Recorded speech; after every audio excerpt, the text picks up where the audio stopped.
고린도전서 15장 1절로 4절까지, 그리고 요한복음 5장 28절과 29절 우리 이어서 읽겠습니다. 시작. 형제들아, 내가 너희에게 전한 복음을 너희에게 알게 하노니 이는 너희가 받은 것이요 또 그 가운데 선 것이라. 너희가 만일 내가 전한 그 말을 굳게 지키고 헛되이 믿지 아니하였으면 그로 말미암아 구원을 받으리라. 내가 받은 것을 먼저 너희에게 전하였노니 이는 성경대로 그리스도께서 우리 죄를 위하여 죽으시고 장사 지낸 바 되셨다가 성경대로 사흘 만에 다시 살아나사. 아멘. 요한복음 5장 28절 29절입니다. 요한복음 5장 28절 29절입니다. 우리 함께 크게 읽습니다. 시작. 이를 놀랍게 여기지 말라. 무덤 속에 있는 자가 다 그의 음성을 들을 때가 오나니 선한 일을 행한 자는 생명의 부활로, 악한 일을 행한 자는 심판의 부활로 나오리라. 아멘. 유대인의 전승 하나를 소개를 좀 드리고 싶어요. 성경에 있는 얘기가 아니고 유대인들의 전해 내려오는 얘기 가운데 하나가 이런 이야기가 있다고 그럽니다. 여러분, 지난 주간에 우리가 고난주간 지켰잖아요. 예수님이 금요일날 십자가에 못 박혀 죽으시고 그리고 무덤에 계시고 3일 만에 오늘 새벽에 부활하신 것을 우리는 기념을 합니다. 한 주간 동안 고난주간 지키면서 여러 가지 예수님의 고난의 역사를 우리는 살펴본 바가 있는데, 지난 주간이 유월절 주간이잖아요. 그렇죠? 유월절 주간에 예수님이 유월절 양으로 십자가에 못 박혀 죽으셨어요. 창세기 3장 15절에 보게 되면은 하나님께서 아담이 범죄하고 난 다음에 여자의 후손을 약속해 주셨고 4,000년이 지나서 예수님이 십자가에 못 박혀 죽으셨어요. 여자의 후손으로 오셔서 십자가에 못 박혀 죽으셨어요. 유월절 주간이에요. 유대인들은, 이스라엘 백성들은 유월절이 되게 되면은 유월절 지키는 행사 가운데 하나가 뭔가 하면 양을 잡아서 하나님 앞에 유월절 제사를 드리죠. 지난 주간에 목사님 설교를 통해서 여러분이 여러 가지 메시지를 받았는데, 예수님이 십자가에 못 박히신 시간이 몇 시예요? 오전 9시에. 그리고 십자가에 몇 시간 달려 계셨어요? 6시간. 그리고 예수님이 운명하신 시간이 오후 3시예요. 그런데 오후 3시가 되게 되면은 성전에서는 제사장들이 양을 잡아서 유월절 제사를 하나님 앞에 올립니다. 예루살렘 성 밖에서는 골고다에서 예수님이 십자가에 못 박혀 달리시는 시간인데, 십자가에 못 박혀 9시에 달리셨고 6시간 동안 십자가 위에 계시다가 오후 3시가 됐는데요. 그 오후 3시는 무슨 시간인가 하면 양을 잡아서 하나님 앞에 올리는 시간이에요. 아멘. 예루살렘 성 밖의 골고다에서는 예수님이 십자가에 못 박히셨고 6시간이 지났어요.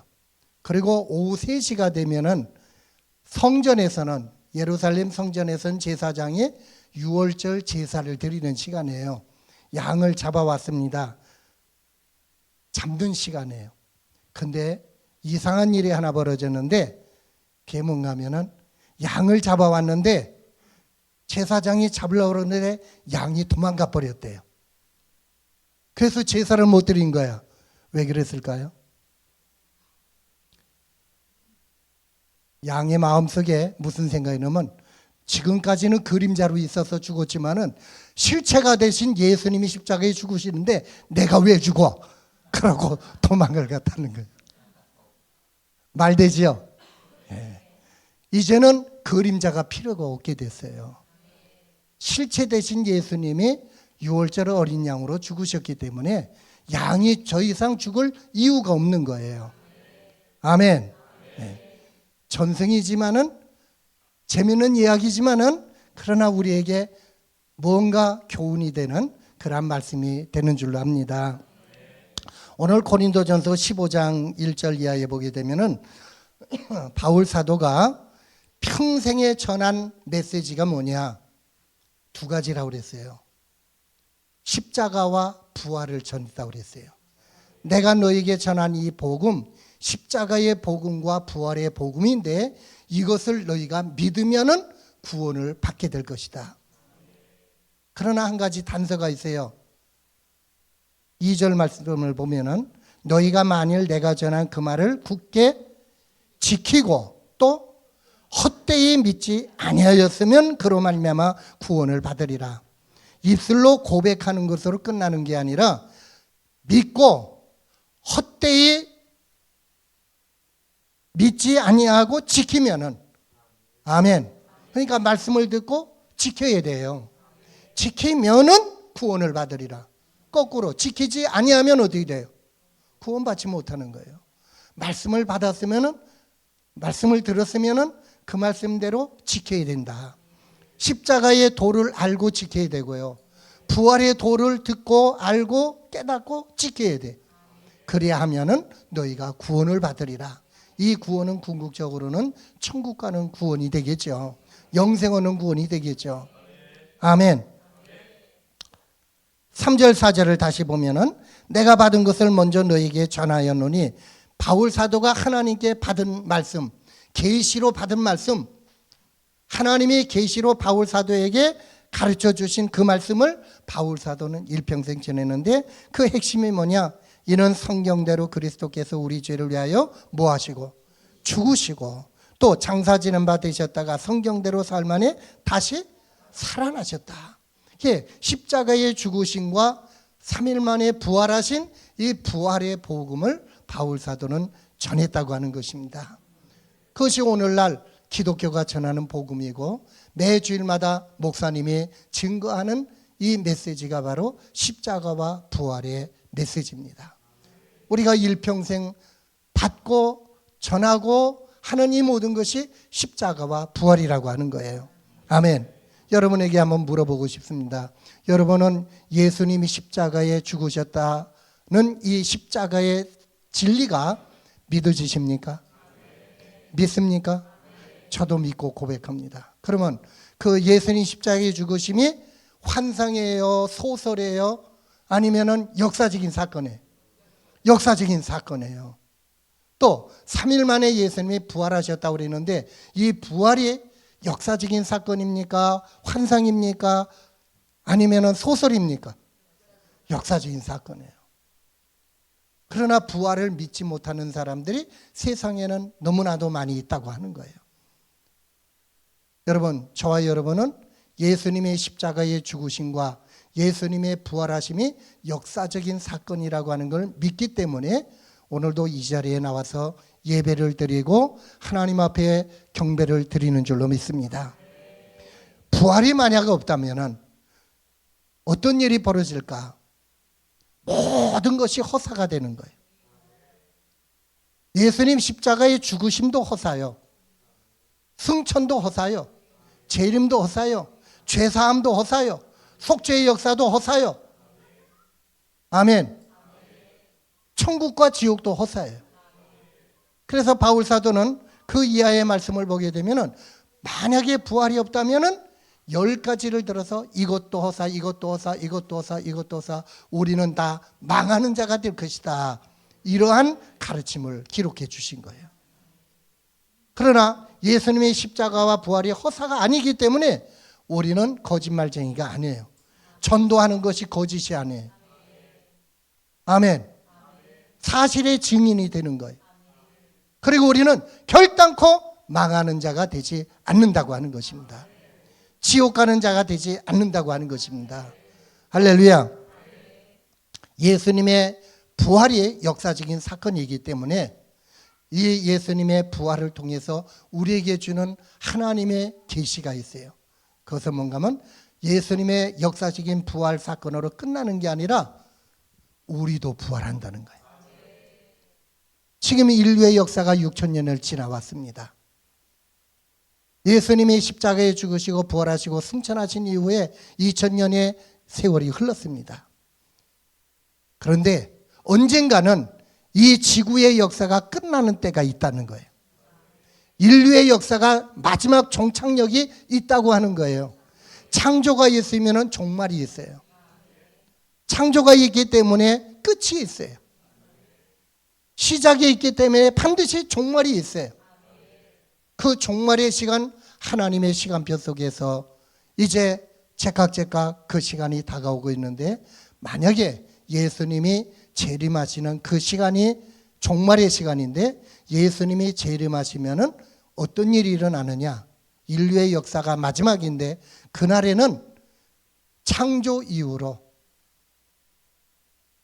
어마어마한 기적의 역사가 일어날 거예요. 그 기적이 뭐냐? 모든 인류가 부활한다는 거예요. 아담부터 시작해가지고 아담 이후로 이 땅에 태어났던 수십 수백억의 사람들이 무덤 속에서 다시 부활할 것이다. 믿는 자도 부활할 것이고 믿지 않는 자도 부활할 것이고 의인도 부활할 것이고 악인도 부활할 것이고 한국 사람도 부활하고 미국 사람도 부활하고 이 땅에 아담 이후로 모든 사람들이 부활을 경험하게 될 것이라고 하는 것입니다. 그것이 성경의 가르침이에요. 왜냐? 예수님이 부활하셨기 때문에. 할렐루야. 그 마지막 부활, 우리에게는 그것이 남아있어요. 그런데 그 마지막 부활을 예수님은 우리에게 어떻게 가르쳐 주시는가 하면은 생명의 부활과 심판의 부활이라고 가르쳐 주셨어요. 무슨 부활이요? 생명의 부활과 심판의 부활이 있다. 다 부활을 해요. 그러나 갈라져요. 어떤 사람은 생명의 부활로 부활하는 사람이 있고 어떤 사람은 심판의 부활로 부활하는 사람이 있다. 이것을 가리켜서 사도행전 24장에 보게 되면 바울 사도는 의인과 악인의 부활이라고 설명을 했습니다. 또 오늘 고린도전서 15장에 보게 되면 바울 사도 계속 부활에 대한 메시지를 증거해 주시면서 이렇게 가르쳐 주고 있어요. 한번 보십시다. 20절 보세요. 고린도전서 15장 20절. 그러나 이제 그리스도께서 죽은 자 가운데서 다시 살아나사 잠자는 자들의 첫 열매가 되셨도다. 예수님 부활의 첫 열매예요. 21절. 사망이 한 사람으로 말미암았으니 죽은 자의 부활도 한 사람으로 말미암는도다. 아담 안에서 모든 사람이 죽은 것 같이 그리스도 안에서 모든 사람이 어떻게? 삶을 얻는단 말은 부활한단 말이에요. 아멘. 아담 안에서 태어난 모든 사람이 죽은 것 같이 예수 믿는 사람은 예수님 안에서 삶을 얻게 돼요. 생명의 부활을 얻게 되는 거예요. 23절 중요한 말씀입니다. 잘 보세요. 그러나 각각 자기 뭐대로 차례대로 되리니. 부활하는데 차례가 있대요. 순서가 있대요. 그 순서는 첫 번째와 두 번째로 갈라집니다. 23절 다시. 그러나 각각 자기 차례대로 되리니 먼저는 첫 번째는 첫 열매인 그리스도시요 다음에는 그가 강림하실 때 재림하실 때에 그리스도에게 뭐한 자? 속한 자. 예수님께 속한 자들이 예수님 재림하실 때에 1차로 부활하는 거예요. 이 부활을 가리켜서 요한계시록 20장에서는 뭐라면 첫째 부활이라고 말씀하셔요. 몇째 부활? 첫째 부활. 이것을 의인의 부활이라고 그러기도 해요. 이것을 생명의 부활이라고 하기도 해요. 그러면 이때는 어떤 일이 벌어지느냐? 예수님이 하늘에서 천군 천사와 함께 하나님의 나팔 소리와 함께 이 땅에 구름 타고 재림하실 것입니다. 그때 이 땅에 살고 있는 사람들 가운데 먼저 죽었던 자들, 아담 안에서 죽었던 자들 가운데 의로운 자들, 의롭다함을 받은 자들, 예수님을 믿는 자들, 십자가를 체험하는 자들은 다 함께 부활해서 공중으로 들림받아 올라가게 될 것입니다. 그리고 그 공중에서, 그 공중은 아마 천국이라고 보여지는데 거기서 하나님의 정한 시간 동안 어떤 사람은 1000년이라고 말을 하기도 해요. 천년왕국이라고 말하기도 해요. 어떤 사람은 1000년의 시간이라고 말하기도 해요. 어쨌든 우리는 들림받아 올라가서 주님과 함께 그곳에서 영광의 시간을 보낼 것입니다. 그것을 가리켜서 예수님은 혼인잔치라고 말씀하시기도 했어요. 바울 사도는 그날이 되게 되면은 디모데 후서 4장 7절 8절에서 나와 같이 선한 싸움을 싸우고 믿음을 지키고 이 의의 길을 걸어간 사람에게는 의의 면류관을 주실 것이라고 말씀하셨어요. 마태복음 25장이 되면 달란트 비유에서 그날에 상을 주신다고 그랬어요. 5달란트 남긴 자에게, 2달란트 남긴 자에게 상을 주시는 거예요. 각각 모든 사람에게 시상식을 하게 된다고 하는 것을 저는 믿습니다. 아멘. 자, 데살로니가 전서 4장 말씀을 보십시다. 데살로니가 전서 4장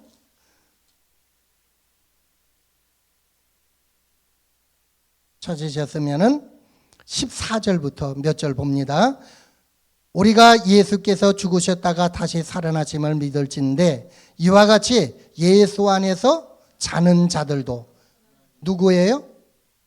예수 믿고 죽은 자들이죠. 아담 이래로 예수 믿고 죽은 자들. 예수 안에서 자는 자들도 하나님이 그와 함께 어떻게 데리고 오시리라.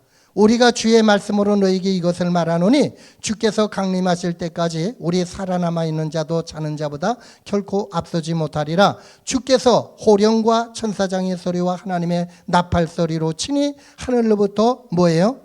강림하시리니, 재림하시는 거죠. 그때 그리스도 안에서 죽은 자들이 먼저 일어나고 죽은 자들이 무덤 속에서 일어나는 거예요. 부활하는 거예요. 그 후에 우리 살아남은 자들도 그들과 함께 구름소로 끌어올려 공중에서 주를 뭐예요? 주님을 영접하여 주를 영접하게 하시리니 그리하여 우리가 항상 주와 함께 있으리라. 아멘. 이게 첫 번째 부활이 되는 거예요. 이게 생명의 부활이 되는 거예요. 우리에게 이것이 최후의 소망입니다. 아멘. 자, 요한계시록 20장을 고린도전서 한번 다시 보고 고린도전서 15장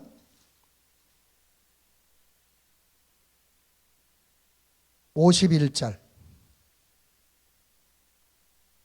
보라 내가 너희에게 비밀을 말하노니, 왜 비밀이냐? 모르는 사람에겐 비밀이에요. 그러나 우리 알고 있는 사람, 믿음의 사람에게는 공개된 비밀이죠. 우리에게는 비밀번호를 알아요. 아멘. 보라 내가 너희에게 비밀을 말하노니 우리가 다 잠잘 것이 아니요 다 죽을 것이 아니요 다 무덤 속에 있을 것이 아니요 마지막 나팔에 순식간에 호련히 다 뭐예요?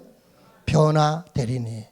무덤 속에 있는 사람은 부활할 것이고 예수님 재림하실 때 살아있는 사람들은 현재 이 몸이 신령한 몸으로 변화가 될 것입니다. 예수님의 부활체와 같이 변화가 될 것입니다. 그래서 함께 공중으로 올라가게 되는 거예요. 나팔 소리가 나매 죽은 자들이 썩지 아니할 것으로 뭐하고 다시 살아나고 우리도 변화되리라. 지금의 이 몸은 썩을 몸입니다. 죽을 몸입니다. 아멘. 그러나 예수님이 구름 타고 재림하실 때 부활하는 몸, 변화되는 몸은 다시는 썩지 않는 몸으로, 영생하는 몸으로 우리는 변화를 받게 된다고 하는 것입니다. 53절. 이 썩을 것이 반드시 썩지 아니할 것을 입겠고 이 죽을 것이 죽지 아니함을 입으리로다. 이 썩을 것이 썩지 아니함을 입고 이 죽을 것이 죽지 아니함을 입을 때에는 사망을 삼키고 이기리라. 고 기록된 말씀이 이루어지리라. 아멘. 여러분 이 말씀을 믿으십니까? 믿어지십니까? 하나님의 말씀이니까, 기록된 하나님의 말씀이니까 우리는 이 말씀을 액면 그대로 믿고 받아들이는 거예요. 아멘. 요한계시록 20장을 보세요. 요한계시록 20장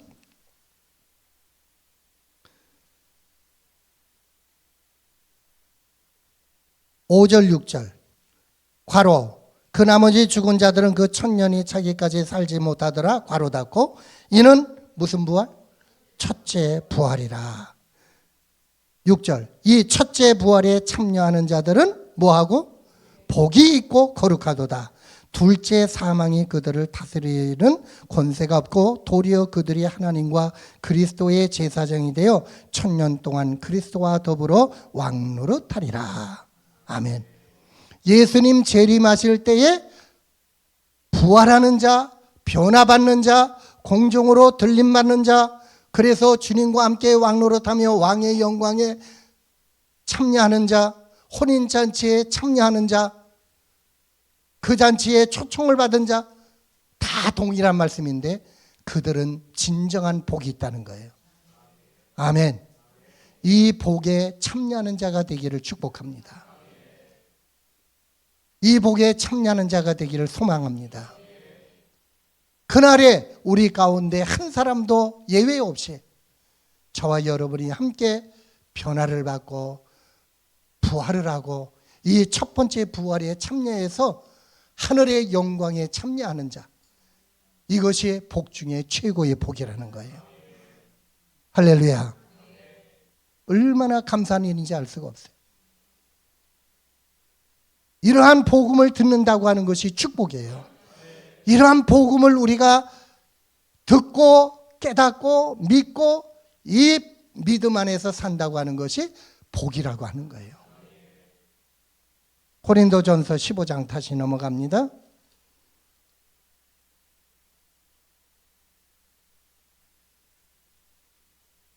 (23절) 그러나 각각 자기 차례대로 되리니 먼저는 첫 열매인 그리스도요 다음에는 그가 강림하실 때에 그리스도에게 속한 자요. 이것이 첫 번째 부활이죠. 24절 그 후에 마지막이니, 마지막이란 말은 두 번째 부활이 있다는 거예요. 몇 번째? 두 번째 부활. 마지막이니 그가 모든 통치와 모든 권세와 능력을 멸하시고 나라를 아버지 하나님께 바칠 때라. 이 두 번째 부활을 가리켜서 바울 사도는 악인의 부활이라고 그랬어요. 예수님은 아까 읽은 요한복음 5장 28절 29절에서 심판의 부활이라고 그랬어요. 요한계시록에서는 두 번째 부활이라고 묘사를 합니다. 요한계시록 20장 다시 봅시다.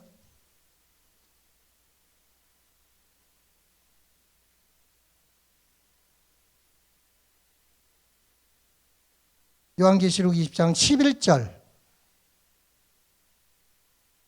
제가 읽습니다.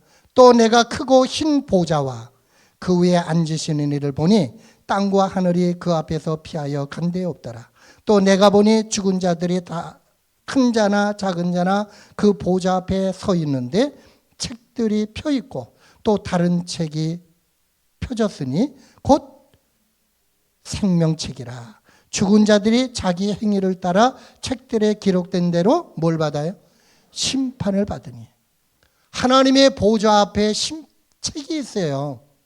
두 가지 종류의 책이 있는데 한쪽에는 생명책이 있고 한쪽에 다른 책들이 있다고 그랬어요.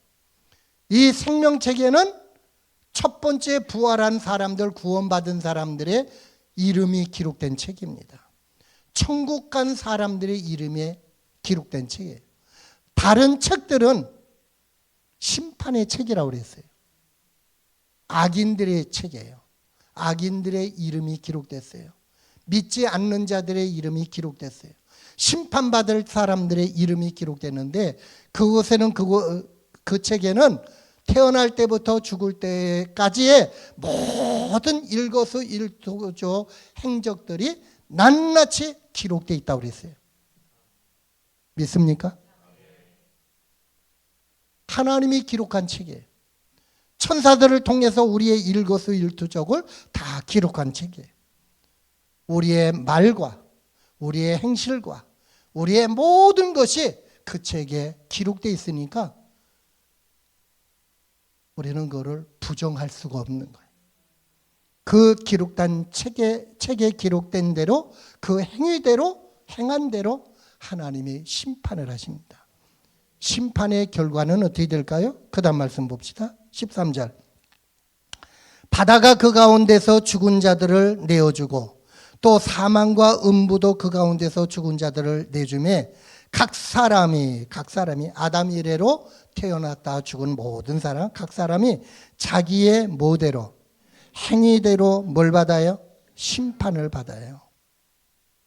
14절. 사망과 음부도 어디에 던져져요? 불못에 던져져요. 심판받아 이제는 어디에 하나님이 던집니까? 불못에 던진다고 해요. 유황 불못에 던진다고 그랬어요. 그곳이 어딜까요? 그게 소위 말하는 지옥이에요. 지옥을 믿든지 안 믿든지 하나님은 이 말씀대로 행하실 것입니다. 천국을 믿든지 안 믿든지 하나님은 예수의 십자가와 부활의 이 사건을 믿는 자들은 천국으로 데려갈 것입니다. 심판이 있을 것입니다.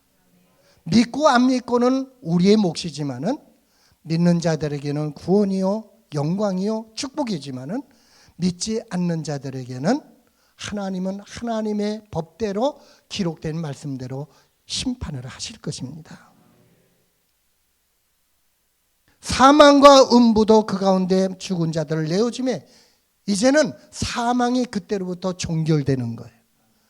음부가 종결되는 거예요. 영원한 불못만 있는 거예요.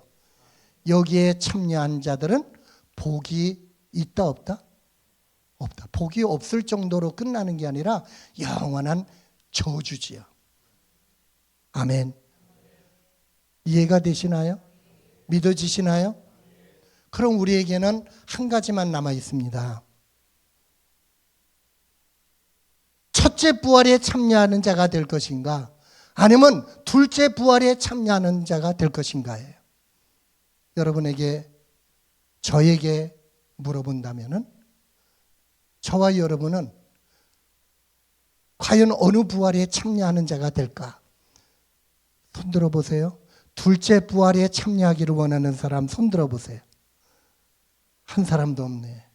그럼 첫째 부활에 참여하기를 원하는 사람 100%네요. 예. 소망으로 끝나지 아니하고 그것이 현실이 되는 날이 오기를 소망합니다. 우리는 어쨌든 죽어도 둘째 부활에 참여하면 안 돼. 영원한 건 불지옥입니다. 믿든지 안 믿든지 이거는 현실로 다가올 것입니다. 우리는 어쨌든 마음을 다하고 뜻을 다하고 모든 걸 다해서 첫째 부활을 준비하는 자가 되어야 돼요. 오늘 부활절입니다. 2000년 전 예수님이 역사적인 부활을 하신 날을 기념하는 날이에요. 그리고 매 주일마다 일주일에 한 번씩 우리는 예수님의 부활하신 날을 기억하면서 주일을 지키는 거예요. 그리고 주님 다시 오실 그날을 대망하면서 살아가는 거예요. 아멘. 이게 신앙생활이란 말이에요. 이게 교회 생활이에요. 이게 믿음 생활이에요. 그럼 부활을 믿는다고 고백하고 부활절 모든 행사에도 참여하고 부활의 복음을 우리는 증거합니다. 그런데 우리의 믿음 생활이 뭐냐? 일주일에 한 번씩 교회 왔다 갔다 하는 것이 그게 믿음 생활이 아니고요. 교회 행사에 참여한다고 해서 그게 믿음 생활이 아니고요.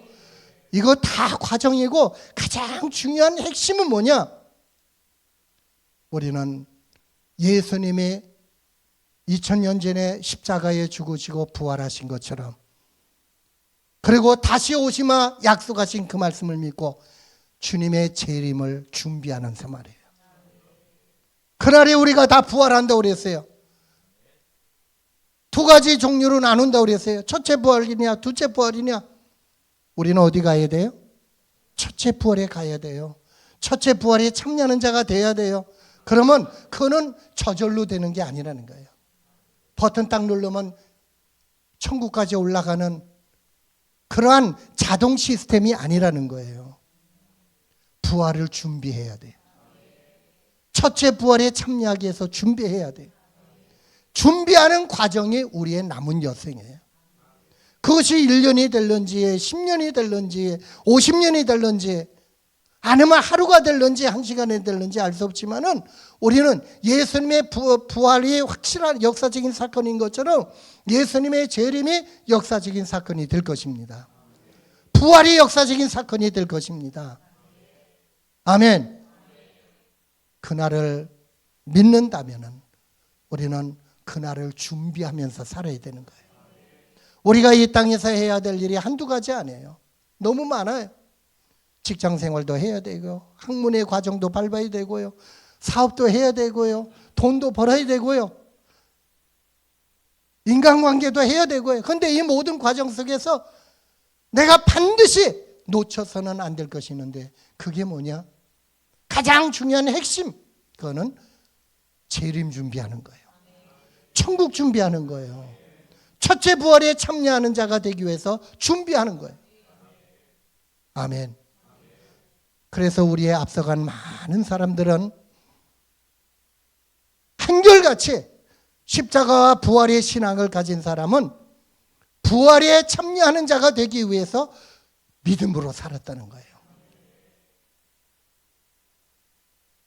저도 여러분도 동일하게, 저는 설교자로서 여러분에게 말씀을 전하지만은 책이 주는 말씀이고요. 여러분 설교를 들으면서 신앙생활하지만은 저와 여러분이 동일하게 신앙생활하는 겁니다. 부활의 날에 우리는 영광에 참여하는 자가 될 텐데요.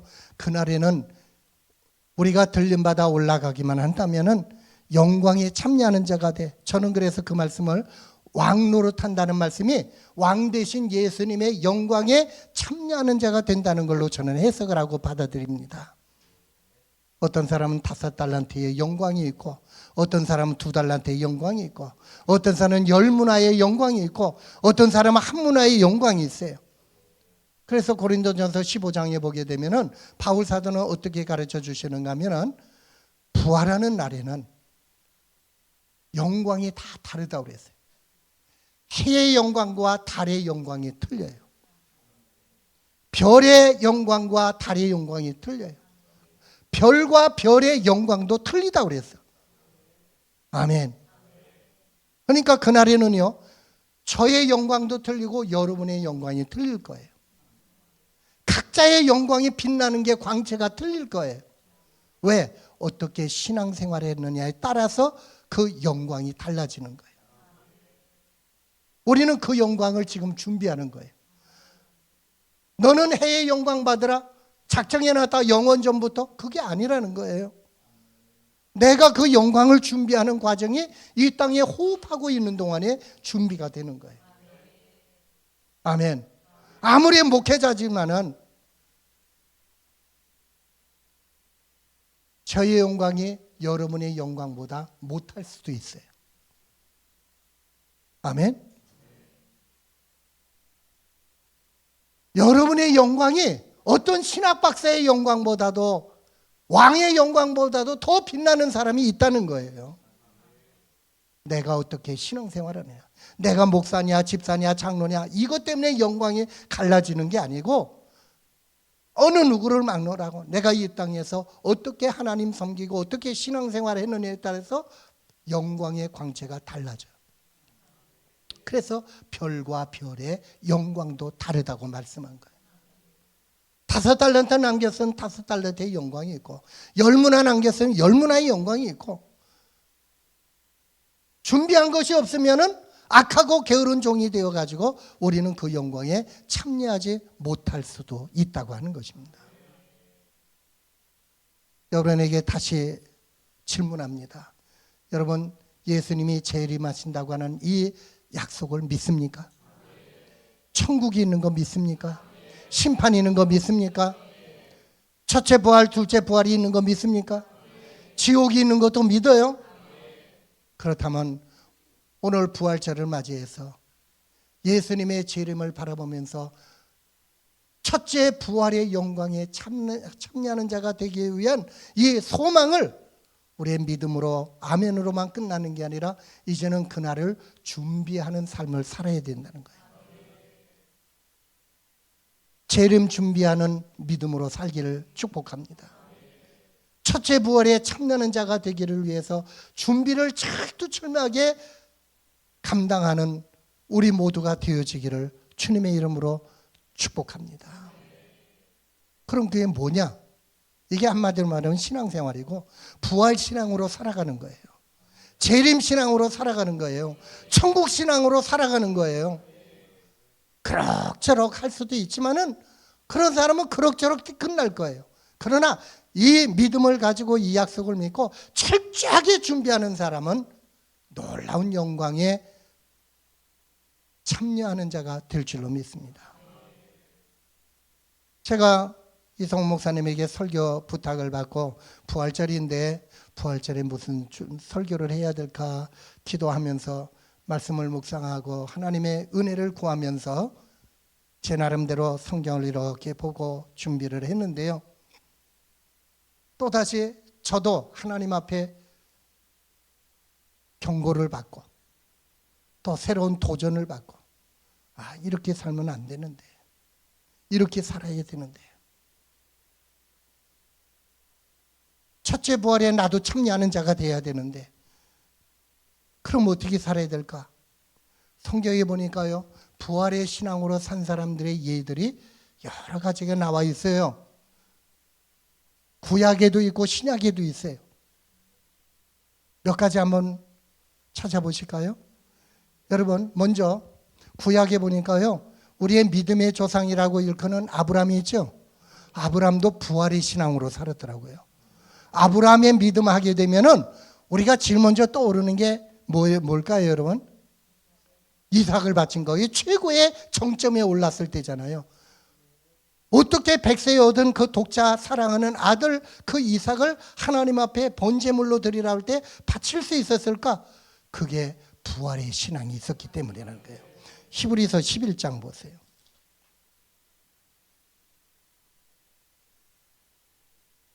히브리서 11장 17절부터 아브라함은 시험을 받을 때에 믿음으로 이삭을 드렸으니 무엇으로 이삭 드렸다고요? 믿음으로. 그 믿음이 뭘까?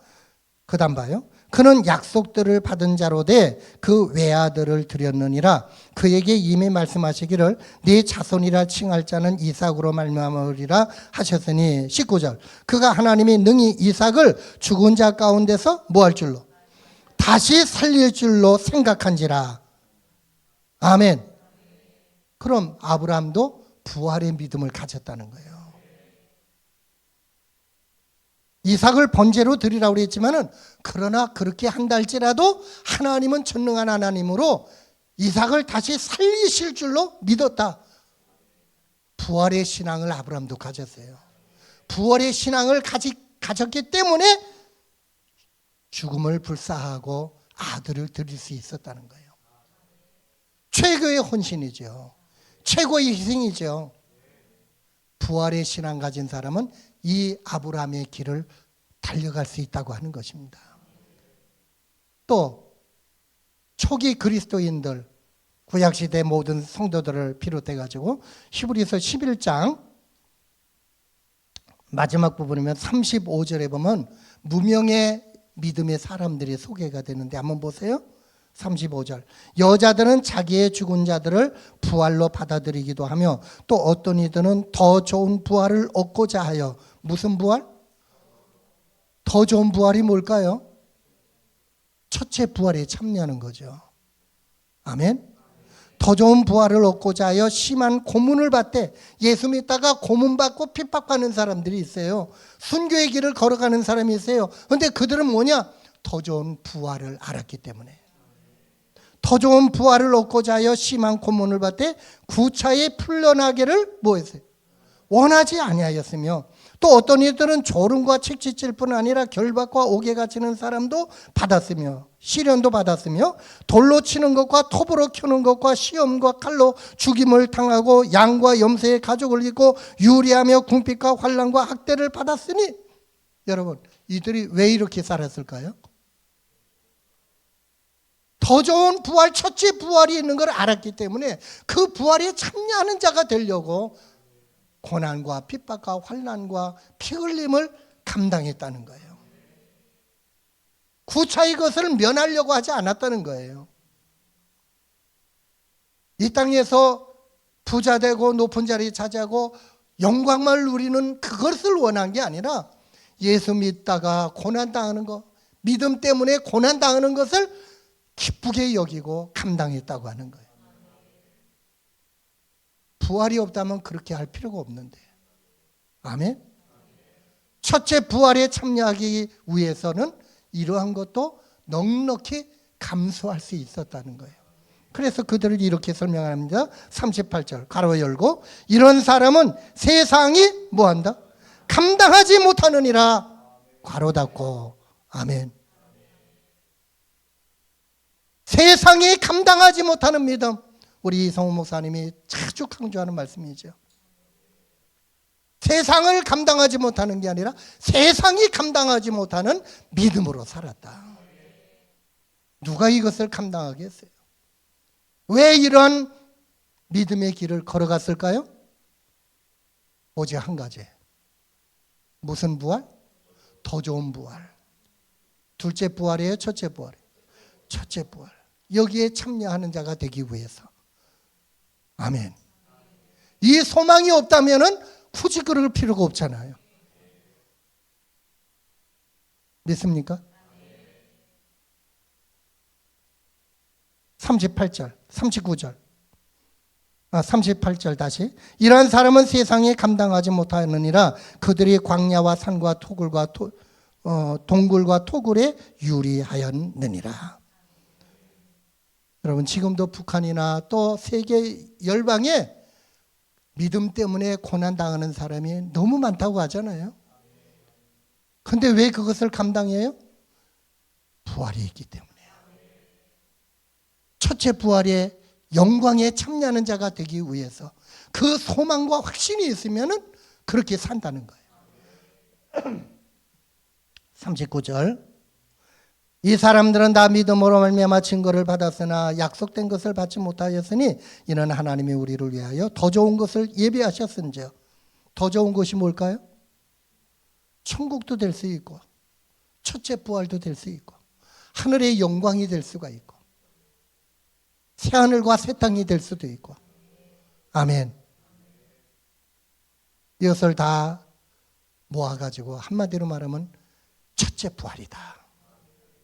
아멘. 첫째 부활이 우리 앞에 전개될 날이 있기 때문에 우리는 예수 믿으면서 고난도 감수하는 거예요. 그리고 잘 믿으려고 노력하는 거예요. 할렐루야. 그럼 바울 사도는 어떻게 살았을까요? 바울 사도가 이 복음을 전하면서 그러면 이 첫째 부활에 참여하는 자들은 어떻게 살아야 되느냐? 우선 이 말씀을 전한 바울 사도가 어떻게 살았는지 우리 한번 생각해 보기를 원합니다. 고린도전서 15장 보세요. 많은 내용들이 있는데 그거를 어떻게 다 설명을 한 시간이 다 하겠어요? 그러나 바울 사도를 통해서만 교훈을 한번 받아봅시다. 고린도전서 15장 1절부터 계속해서 바울은 부활의 메시지를 전하고 있죠.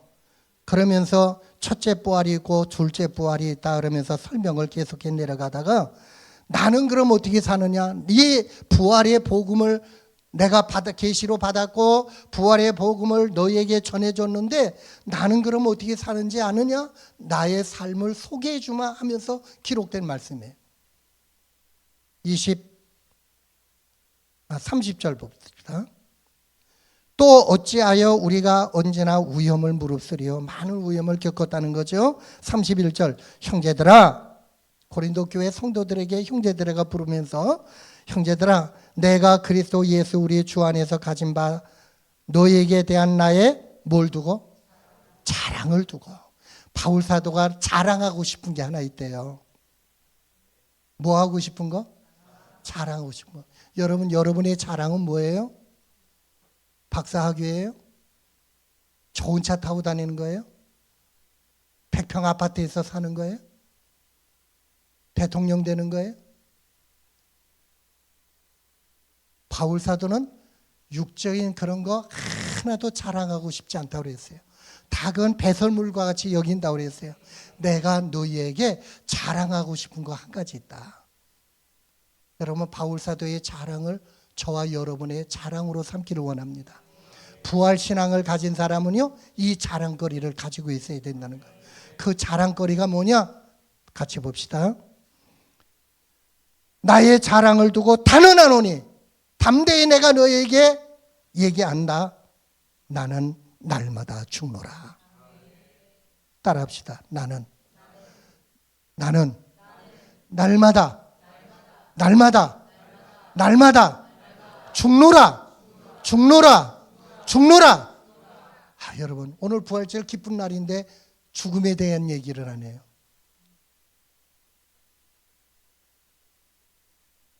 바울 사도는 죽는 걸 알아요. 죽음이 뭔지 알아요. 예수님도 십자가에 죽으셨는데 그 엄청난 고난을 겪으면서 죽으셨는데 왜 골고다로 예수님이 십자가 지고 가셨을까요? 부활을 예수님은 아셨기 때문에, 3일 후에 예수님이 부활하신 걸 알고 계셨기 때문에 가신 거예요. 부활을 예수님이 모르셨다면 십자가 질 수가 없죠. 믿습니까? 바울 사도도 부활의 신앙을 가지고 있었기 때문에 죽음을 알고 있었어요. 나는 날마다 죽노라. 그런데 여기서 말하는 죽음이 뭘까요? 육체적인 죽음일까요? 물론 순교의 길을 가는 그것도 포함될 수 있다고 봐요. 그러나 또 한 가지, 우리의 신앙생활의 여정을 말한다고 봐요. 죽어야 될 게 있어요. 예수 믿고 난다면은 죽어야 될 게 있어요. 내 안에 있는 죄악의 요소를 죽여야 돼요. 아멘. 근데 제가 이 말씀 이렇게 묵상하면서 좀 생각을 해봤어요.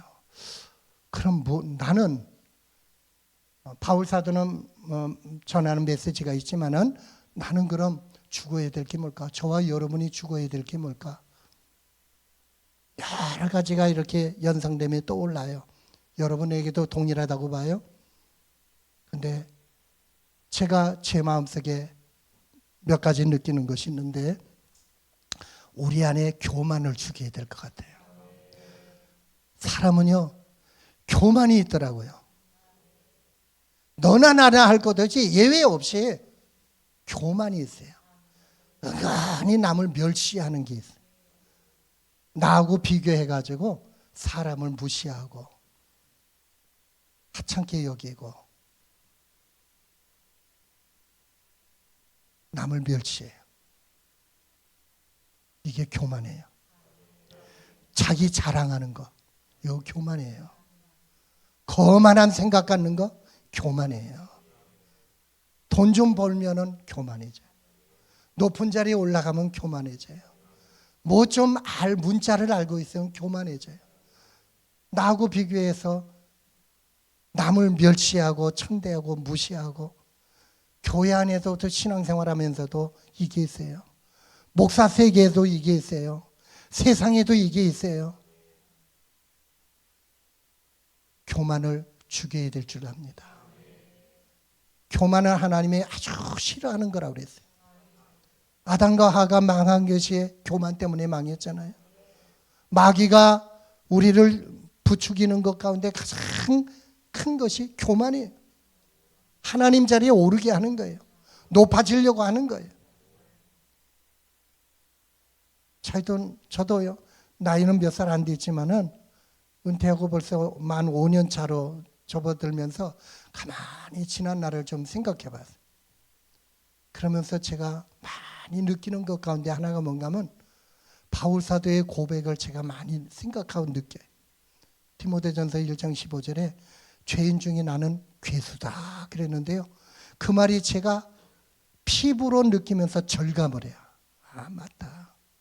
죄수다. 죄인이다. 설교자로 강단에 섰지만은 죄인 중에 괴수예요. 그럼 여러분, 죄인 중에 괴수가 할 말이 있을까요? 없다고 봐요. 죄인 중에 괴수가 누구를 천대하고 무시하고 멸시할 수 있을까요? 교만한 생각 가질 수 있을까요? 그게 없어요. 제가 은퇴하고 몇 년을 지나가면서 곰곰이 여러 가지를 생각하고 이렇게 하는데요. 그 가운데 이걸 제가 절실하게 느껴봤어요. 사역할 때보다도 더 많이 느꼈어요. 설교도 했고 가르치기도 하고 일용도 했지만은 내게 주는 말씀으로 이거를 깨달은 거예요. 그러니까 사람 보는 눈이 달라지는 거예요. 세월이 흐르고 이렇게 나이가 들면요, 다 이렇게 사람 비교하는 거는요, 도토리 키재기 같더라고요. 네. 이제 설교 시간에 이것저것 다 얘기할 수도 없는데, 여러분, 우리 안에 날마다 나를 주게 될 것 가운데나 교만한 생각 주게 된다고 봐요. 사람을 이렇게 비교해 보니까, 야, 저분은 모든 조건을 처해서 나보다 훨씬 나은 부분이 있다. 나보다 뛰어난 부분이 있다. 나보다 잘난 부분이 있다. 네? 칭찬해야 될 부분이 있다. 사람마다 이렇게 비교를 하면요, 못된 부분이 아니라 나보다 뛰어난 탤런트가 있고 하나님을 목사보다도 더 잘 섬기는 사람이 있고요, 믿음이 목사보다도 훨씬 뛰어난 평신도가 있고요. 목사와 평신도 가르는 게 아니라 목사라고 해서 믿음 다 좋은 게 아니고요, 나보다도 여러분들이 10배, 100배 뛰어난 부분들이 너무 많은 거야. 성도들의 헌신에 뛰어난 부분이 많은 거예요. 성질도 어떻게 보면은 내가 참 온유한 자라고 생각을 했었는데요, 아니에요. 천만의 말씀, 천천만만의 말씀이더라고요. 내 안에 더러운 것이 너무 많은 거야. 못된 것이 너무 많은 거야. 아, 내 죄인의 괴수다. 예수님이 마태복음 7장에 보게 되면 남을 비판하지 말라고 그랬잖아요. 네가 비판하는 대로 너도 그 비판을 받는다고 그랬어요. 네 눈에 들보가 남의 눈에 티보다도 더 크다고 그랬어요. 내 안엔 대들보 같은 허물이 있는데, 못된 성격이 있는데, 못된 것이 있는데, 남의 작은 허물 보고서 뭐 어쩌고 저쩌고 안 된다는 거죠. 하나님의 창조의 섭리 가운데 여러분 손 한번 펼쳐보세요. 이렇게 한번 해봐요.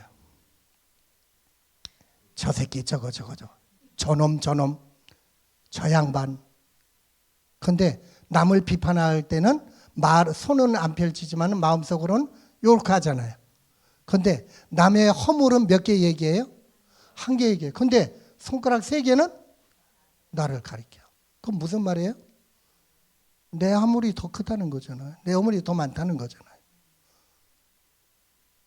이짓거지 하지 말라는 거죠. 아멘? 이게 하나님의 창조의 섭리예요. 그래서 바울 사도는 빌립보서 찾아봅시다. 빌립보서 3장 1절부터 3절까지 한번 봐요. 3장 17절. 아니다. 내가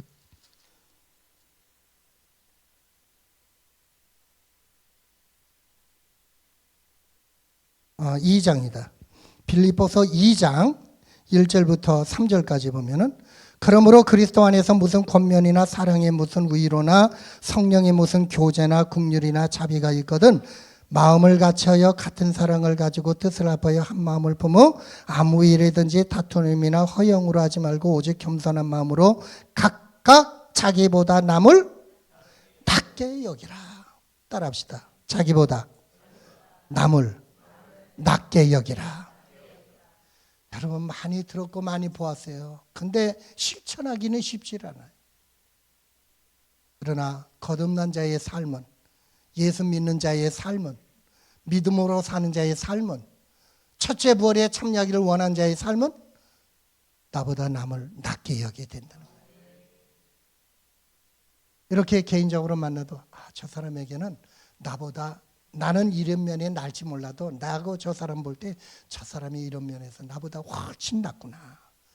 나은 점을 자꾸 찾아야 되겠어요. 성품이 낫든지 인격이 낫든지 믿음 생활이 낫든지 어떤 면에서든 나보다 좋은 점, 나보다 뛰어난 점, 탁월한 점이 나보다 훨씬 더 많다는 거예요. 남의 단점 보지 말고 장점을 보라는 거예요. 그러면 교회 안에 화평이 이루어질 거예요. 부부의 화평이 이루어질 거예요. 형제의 화평이 이루어질 거예요. 화평해라 화평해라 그러는데 이론은 알아, 말씀은 알아. 근데 어떻게 화평해야 되느냐? 아내를 나보다 낮게 여기면은 화평해질 수 있어요. 남편을 나보다 낮게 여기면은 화평해질 수 있어요. 언니 오빠를 나보다, 동생을 나보다 낮게 여기면은 화평하게 지낼 수 있어요. 근데 내가 조금 잘난 척하면은 교만해지는 거예요. 우리 안에 죽여야 될 게 많아요. 자꾸 육을 자랑하는 사람 자랑거리 죽여야 돼. 성질, 성깔 나쁜 사람 성질을 자꾸 죽여야 돼. 십자가에 자고 못 박아야 돼. 그래서 바울 사도는요, 자기 자신의 이런 걸 알기 때문에 나는 날마다 죽노라. 1년에 한 번 죽어요? 70년에 한 번 죽어요? 하루에 한 번 죽어요?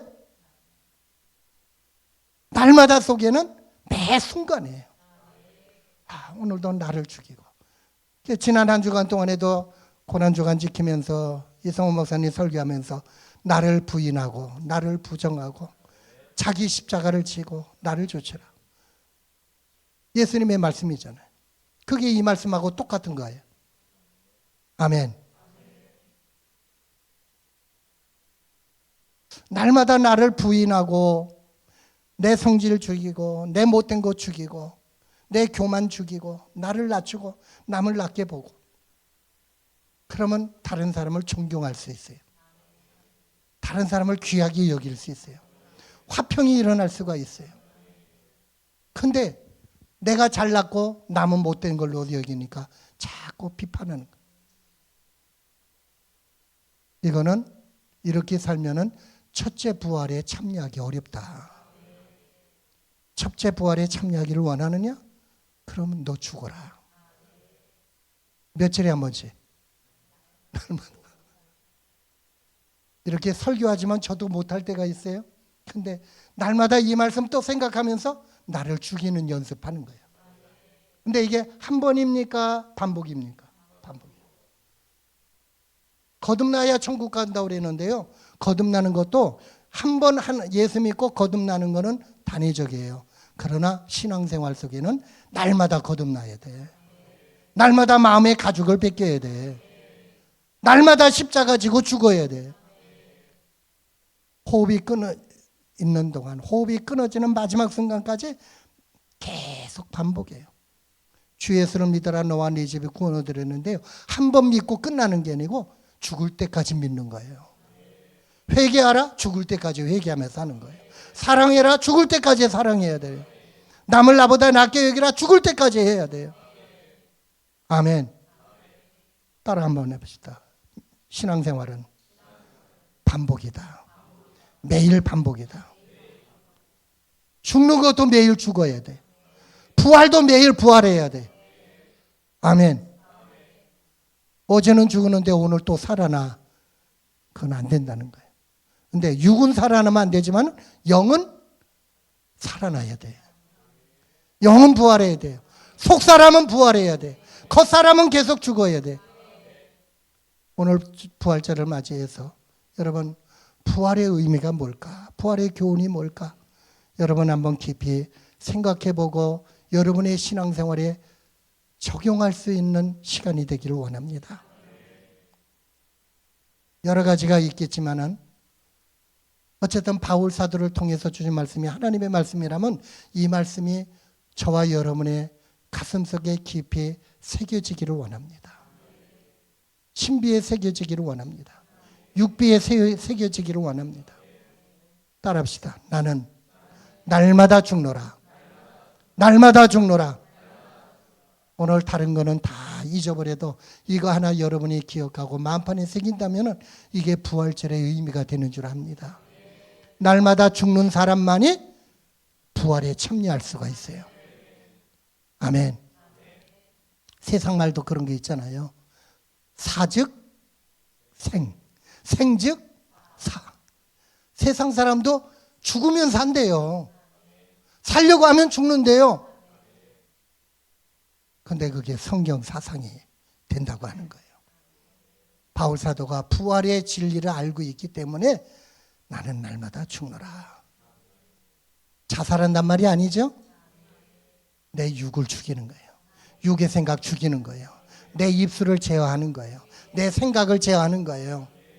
내 마음을 다스리는 거예요. 이게 부활의 신앙으로 사는 거예요. 날마다 그렇게 우리가 살기를 원합니다. 이게 거룩하게 되는 거예요. 이게 예수님을 닮아가는 거예요. 이게 성화의 길을 가는 거예요. 이렇게 살면은 예수님 말씀대로 나는 마음이 오냐고 겸손하니 내게 와서 나를 배우라. 나를 따르라. 나를 닮아가라. 이 열매가 맺혀질 줄로 믿습니다.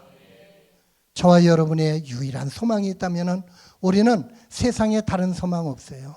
저와 여러분의 소망은 재림의 소망이에요. 부활의 소망이에요.